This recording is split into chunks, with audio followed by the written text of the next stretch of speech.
আমি এই হাদিসটির প্রেমে পড়ে গেছি। আপনি যখন নীরবে ঘরে বসে কান্না করেন, আল্লাহ তখন ফেরেশতাগণদের উদ্দেশ্য করে বলেন, কোন জিনিস আমার এই বান্দার চোখে পানি আনলো? ফেরেশতাগণ বলেন, আপনার বান্দা সুখে নেই, আপনার বান্দা অনেকদিন হাসেনি।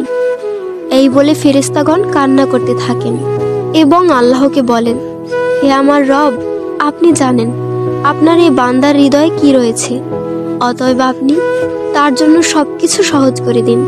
আল্লাহ বলেন, আমার এই বান্দা এমন কিছু জীবন থেকে হারিয়ে ফেলেছে যা সে অধিক ভালোবেসেছিল।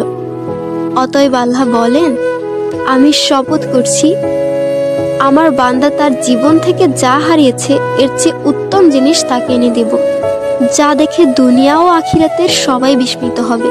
আলহামদুলিল্লাহ।